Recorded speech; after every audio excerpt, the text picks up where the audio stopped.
అందరికీ నమస్కారం అండి. ఈరోజు మన వీడియోలో మాఘమాసంలో వచ్చే మాఘ సప్తమి పూజా విధానం, అలాగే సూర్య భగవానుడికి మనము ఆర్ఘ్యం ఎలా ఇవ్వాలి, ఈరోజు పూజా విధానం అన్నిటినీ గురించి కూడా ఈ వీడియోలో అయితే మనం క్లియర్గా తెలుసుకుందాము. సూర్యుడి పుట్టిన రోజున మనం రథ సప్తమి జరుపుకుంటాము. ప్రతి సంవత్సరం మాఘమాసంలోని శుక్లపక్షంలో 7వ రోజున రథ సప్తమిగా మనము భక్తి శ్రద్ధలతో సూర్య భగవానునైతే ఆరాధిస్తాం. రథసప్తమి రోజున చేసే స్నానము, దానము, అలాగే గృహంలో మనం చేసే పూజలన్నీ కూడా 1000 రెట్ల పుణ్య ఫలితాన్ని అధికంగా ఇస్తాయని అందరి నమ్మకం. ఈసారి ఈ మాఘమాసంలో వచ్చే రథసప్తమి రోజున చేసే స్నానానికి ప్రత్యేకత అయితే చాలా ఉంది. ఈ రోజున స్నాన ముహూర్తం చూసుకుంటే ఉదయం 5:24 నుండి 7:09 వరకు చేసే స్నానానికి ప్రత్యేకమైన ఫలితమైతే లభిస్తుంది. ఈ రథసప్తమి రోజున వ్రతం పాటించిన వారికి జీవితంలోని కష్టాలన్నీ కూడా తొలగిపోతాయి. ఈ రోజున ఉపవాసం చేయలేని వారు కేవలం సూర్య భగవానునికి జలాన్ని సమర్పించిన, అంటే ఆర్ఘ్యం ఇచ్చిన భగవంతుని అనుగ్రహం మనకి లభిస్తుంది. శారీరక సమస్యలతో బాధపడేవారు ఈరోజు తప్పనిసరిగా మనము సూర్య భగవానుడైతే పూజించుకోవాలి. మరి ఈ రోజు పూజా విధానం వివరంగా చూసుకున్నట్లయితే రథసప్తమి రోజున తెల్లవారుజామున అంటే సూర్యోదయానికి ముందే లేచి మనము ఇల్లంతా కూడా శుభ్రం చేసుకొని తలార స్నానం చేయాలి. ఈ స్నానం చేసేటప్పుడు మనం 7 తెల్ల జిల్లేడాకులను, అలాగే 7 చిక్కుడుకాయ ఆకులను, అలాగే 7 రేగ్గాయలను మనం ముందుగానే తీసి పెట్టుకోవాలి. ఇలా అన్ని కూడా రెడీ చేసుకున్న తర్వాత మన నెత్తిపైన అలాగే మన భుజాల మీద వీటిని పెట్టుకొని స్నానాన్ని ఆచరించాలి. ఈ స్నానానికి ప్రత్యేకత అయితే చాలా వరకు ఉంది. ఇలా మనము స్నానాన్ని ఆచరించడం వల్ల సూర్యశక్తిని అధికంగా గ్రహిస్తుంది. అలాగే ఈ ఆకులను తలపై, శరీరంపై ధరించి స్నానం చేయడం వల్ల శరీరంలోని వేడంతా కూడా తగ్గుతుంది. అంతేకాకుండా శరీరంలోని టాక్సిన్స్ అన్నీ కూడా లాగేసుకుంటాయి. ఇలా స్నానం పూర్తి చేసుకున్న తర్వాత మనము సూర్య భగవానుడైతే పూజించుకోవాలి. మరి ఈ పూజ కోసం మనము సూర్యుడు ఎక్కడైతే సూర్యుని వెలుగు మనకు ఎక్కడైతే వస్తుందో అక్కడ పూజించుకోవచ్చు. లేదంటే మన ఇంట్లో ఉన్న తులసి గద్దె ముందైనా కూడా మనం పూజించుకోవచ్చు. సూర్యుడి కిరణాలు పడేలాగా చూసుకోవాలి మనం పూజ చేసే టైంలో. ఈ రోజు ప్రత్యేకంగా మన ఇంటి ముందు రథం ముగ్గైతే వేసుకోవాలి. అలాగే చిక్కుడుకాయలతో రథాన్ని మనం ఏర్పాటు చేసుకోవాలి. దీనికోసం 7 చిక్కుడుకాయలను తీసుకొని పుల్లలను తీసుకొని చిక్కుడుకాయ రథం చేసుకోవాలి. ఈ 7 చిక్కుడుకాయలు కూడా సూర్య భగవానుడికి ఉన్న 7 గుర్రాలన్నమాట. ఆ తర్వాత మనం ఇంట్లో సూర్య భగవానుడి ఫోటో ఉన్నట్లయితే ఫోటోని పెట్టుకోవచ్చు. ఒకవేళ ఇంట్లో ఫోటో లేకపోయినట్లయితే ఒక ప్లేట్లో సూర్య భగవానుడి రూపాన్ని మనం నార్మల్గా బియ్యపిండితో కానీ, పసుపుతో కానీ, లేదంటే కుంకుమతో కానీ గీసుకొని మనం పూజించుకోవచ్చు. సూర్య భగవానుడికి ఎర్రటి పూలంటే చాలా ఇష్టం. ఎర్రటి పూలతో అలంకరించడం చాలా మంచిది. అలాగే ఈ పూజలో మనము ఎర్రటి పూలను, ఎర్రటి అక్షంతలను బాగా వాడాలి. తర్వాత ఒక ప్లేట్ని సపరేట్గా తీసుకొని ఆ ప్లేట్లో తెల్ల జిల్లేడాకులు 7 కూడా మనం పెట్టుకోవాలి. ఈ జిల్లేడాకుల్లో మనం పూజ చేయటం వలన చాలా మంచిది. అలాగే ఇప్పుడు ఈ జిల్లేడు ఆకుల పైన గోధుమలను మనము ఒక 5 గుప్పెళ్ళు కానీ 3 గుప్పెళ్ళు కానీ తీసుకొని వేసి ఈ గోధుమల పైన మనం దీపారాధన చేసినట్లయితే చాలా మంచిది. మనకు ఎలాంటి శారీరక బాధలు ఉన్నా, అలాగే ఉద్యోగం, వ్యాపారం, ఎలాంటి సమస్యలున్నా కూడా సూర్య భగవానుడు తప్పకుండా అయితే దారి చూపిస్తాడు. ఇలా మనం గోధుమలన్నిటినీ కూడా పెట్టుకున్న తర్వాత మనము తయారు చేసుకున్న రథాన్ని ఏర్పాటు చేసుకోవాలి. సూర్య భగవానుడికి ఇత్తడి అన్న, రాగి అన్న చాలా ఇష్టం. రాగి కాయిన్ ఉంటే రాగి కాయిన్ పెట్టుకోవచ్చు. లేని వాళ్ళు రూపాయి కాయిన్ గాని, 2 రూపాయల కాయిన్ గాని గంధం, కుంకుమ బొట్టు పెట్టి మనం ఈ రథంలో పెట్టుకోవాలి. ఆ తర్వాత దీపపు ప్రమిదల్ని మనం ఈ గోధుమల పైన పెట్టుకోవాలి. ఇప్పుడు మనం సూర్య భగవానుడికి ఇష్టమైన అంకె 7 నెంబర్తో 7 వత్తులను వేసి దీపాన్నైతే వెలిగించుకోవాలి. ఈ పూజకి మనము నువ్వుల నూనె గాని, కొబ్బరి నూనె గాని వాడవచ్చు. నువ్వుల నూనెతో దీపారాధన చేసినట్లయితే మనకున్న శని దోషాలన్నీ కూడా తొలగిపోతాయి. మనకు ఏలినాటి శని ఉన్నా, అర్ధాష్టమ శని ఉన్నా కూడా మనం వాటి నుండి బయటపడగలుగుతాము. ఇప్పుడు మనము ఒక్కొక్క దీపంలో 7 వత్తులను వేసి దీపారాధన ఏకహారతితో చేసుకోవాలి. అలాగే మనము దీపాలను వెలిగించిన తర్వాత తప్పకుండా దీపాలకు బొట్టు పెట్టడం మాత్రం మర్చిపోకూడదు. సూర్యుడికి ఎర్రని పూలు ఇష్టం కాబట్టి మనము వీలైనంత వరకు కూడా ఎర్రని పూలతో సూర్య భగవానుడిని అయితే పూజించుకోవాలి. ఆ తర్వాత ఈరోజు స్పెషల్గా మనం సూర్య భగవానునికి పరమాన్నం అయితే తయారు చేయాలి. దీనికోసం మనము ఆవు పిడకలను తీసుకొని పరమాన్నాన్ని తయారు చేసినట్లయితే చాలా మంచిది.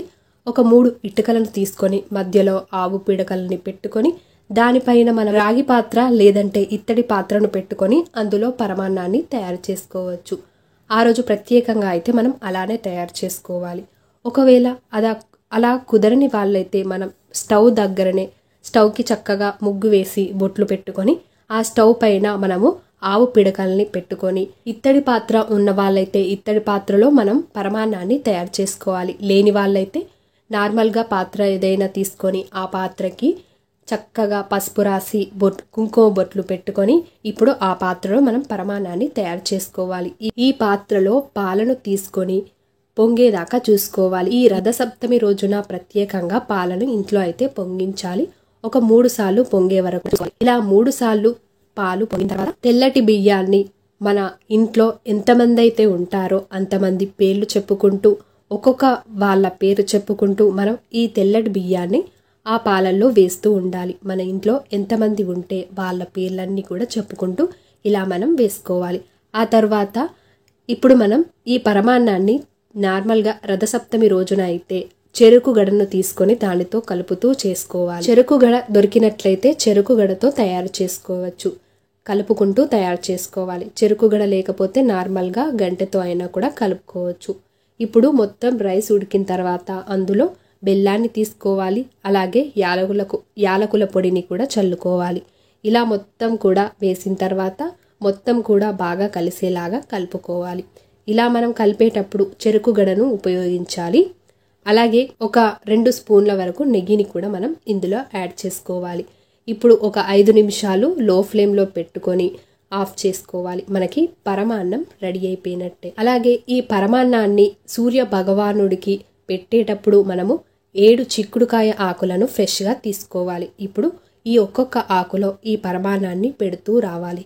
ఇలా మనం 7 ఆకుల్లో అయితే పెట్టుకోవాలి. పరమాన్నాన్ని మనం ఈ చిక్కుడుకాయ ఆకుల్లో పెట్టడానికి కారణం ఏంటంటే చిక్కుడుకాయలో ఉన్న ఔషధ గుణాలన్నీ కూడా ఆ పరమాన్నానికి వచ్చి అవి మనం తినడం వల్ల మనకున్న అనారోగ్య సమస్యలన్నిటి నుండి కూడా బయటపడతాము. అందువల్ల రథసప్తమి రోజున ప్రత్యేకంగా చిక్కుడుకాయ ఆకులలో పరమాన్నాన్ని దేవుడికి నివేదించి ఆ తర్వాత మనం తీసుకోవాలి. అలాగే రేగ్గాయలను కూడా మనం నైవేద్యంగా సమర్పించవచ్చు. ఇలా మనము రథసప్తమి పూజకు అన్ని సామానును ఏర్పాటు చేసుకున్న తర్వాత మనం పూజ స్టార్ట్ చేసుకోవాలి. కలశాన్ని కూడా ఏర్పాటు చేసుకోవాలి. కలశంలో నిండా నీళ్లను తీసుకొని అందులో పసుపు, కుంకుమ, గంధం, అక్షంతలు, ఒక పువ్వు, ఒక తమలపాకునైతే తీసుకోవాలి. తమలపాకు ఉంటే తమలపాకు వాడవచ్చు, లేదంటే మామిడాకైనా కూడా వాడవచ్చు. ఇప్పుడు మనం పూజ స్టార్ట్ చేద్దాము. మనము ఆచమనీయం చేసుకోవడానికి ఒక చిన్న గ్లాసులో నిండా నీళ్లను తీసుకొని అందులో స్పూన్ కానీ తమలపాకు కానీ మామిడాకు కానీ పెట్టుకోవాలి. తర్వాత ఆచమనీయం చేసుకోవడానికి కూడా ఒక ప్లేట్లు అయితే మనం ఏర్పాటు చేసుకోవాలి. ముందుగా ఆచమనీయం కోసం 3 సార్లు నీళ్లను తీసుకొని తాగి ఆ తర్వాత కొన్ని అక్షంతలను చేతిలోకి తీసుకొని ఆచమనీయ మంత్రాలను చదువుకుంటూ ఆ ప్లేట్లో అయితే వదిలేసుకోవాలి. ఆ తర్వాత చేతిని చక్కగా తుడుచుకొని కొన్ని అక్షంతలను చేతిలోకి తీసుకొని భూశుద్ధి మంత్రాన్ని చెప్పుకొని మన ఎడమ సైడ్కి అయితే వదిలేసుకోవాలి. ప్రాణాయామ మంత్రాన్ని కూడా చదువుకోవాలి. ఆ తర్వాత మళ్ళీ కొన్ని అక్షంతలను చేతిలోకి తీసుకొని సంకల్పాన్ని చెప్పుకోవాలి. సంకల్పాన్ని చెప్పుకున్న తర్వాత వినాయకుడికి అలాగే సూర్య భగవానుడికి మనం వేసుకోవాలి. ఆ తర్వాత కలశ మంత్రాన్ని చదువుకోవాలి. కలశ మంత్రం కోసం మీకు కలశమంత్రం వచ్చినట్లయితే కలశమంత్రం చదువుకోవచ్చు, లేదంటే చెంబు పైన నార్మల్గా చేతు పెట్టి తీసేసి కలశ చెంబులో ఉన్న నీళ్లను పూజా సామాన్ పైన, మన మీద, ఇల్లంతా కూడా చల్లాలి. ఇలా చల్లడం వల్ల ఆ ప్రదేశం అంతా కూడా పవిత్రంగా తయారైపోతుంది. అలాగే మనం ఏం పూజ చేస్తున్నా మొదటగా వినాయకుడికి పూజ చేయాలి కాబట్టి మొదటగా వినాయకుడిని అయితే ఆహ్వానించాలి. ఈ పూజలో మనకి వినాయకుడి విగ్రహం ఉన్నట్లయితే వినాయకుడి విగ్రహం పెట్టవచ్చు, లేని వాళ్ళైతే పసుపు గణపతినైనా కూడా పెట్టుకోవచ్చు.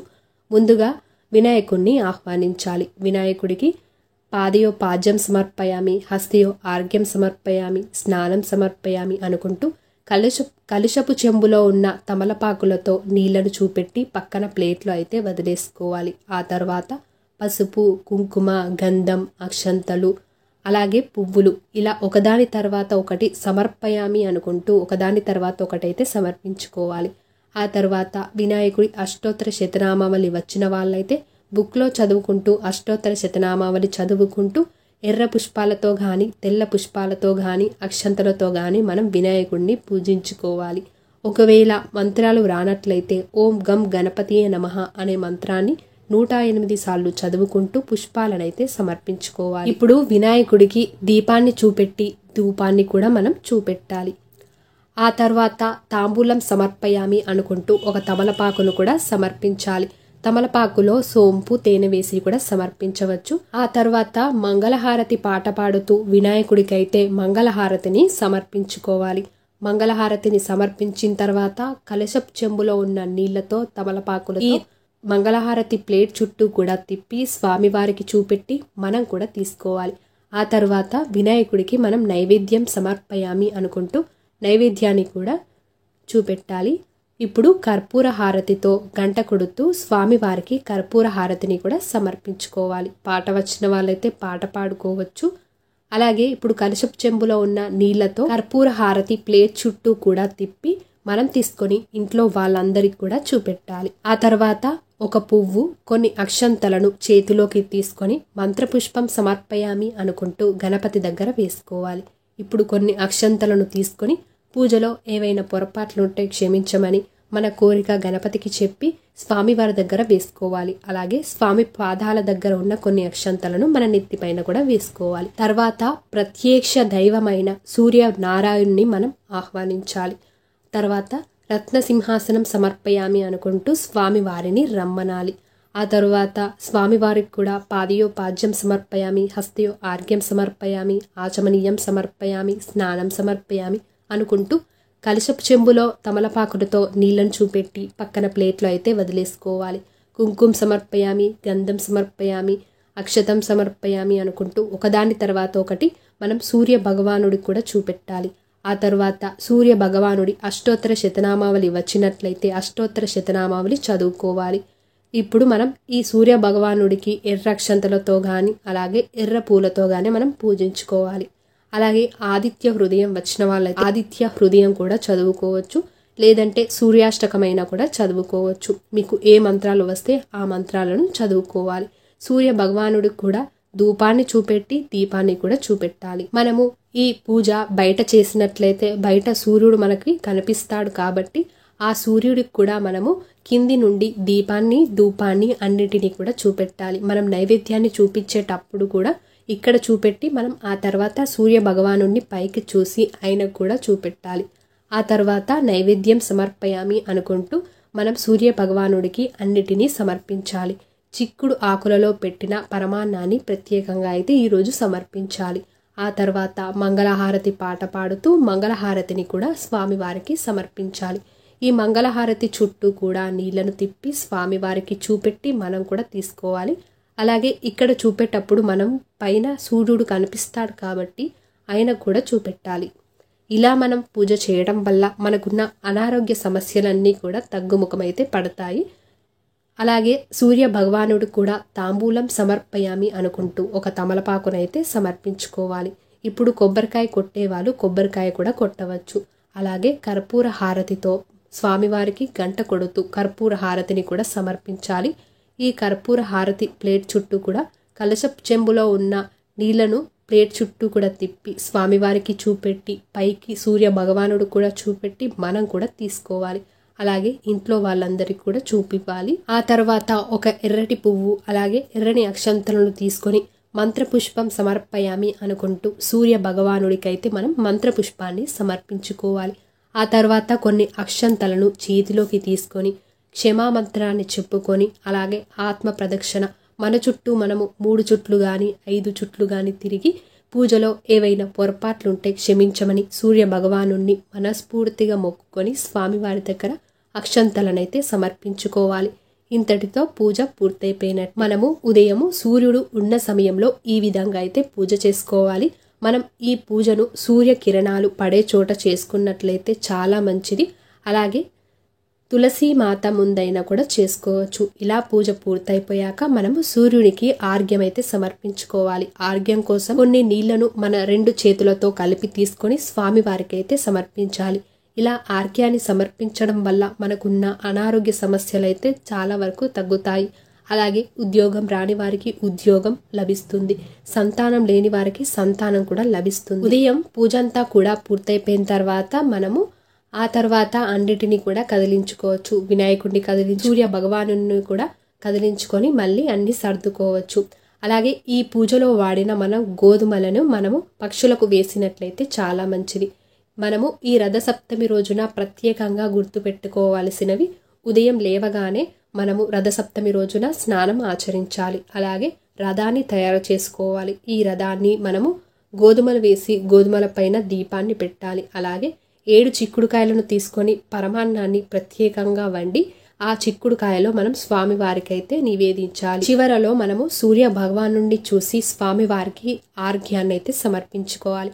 ఇలా రథసప్తమి రోజున మనం ఇవన్నీ నియమాలను పాటిస్తూ అన్నీ ఒకదాని తర్వాత ఒకటి చేసుకున్నట్లయితే మనకున్న అన్ని రకాల సమస్యల నుండి అయితే తప్పకుండా బయటపడతాము.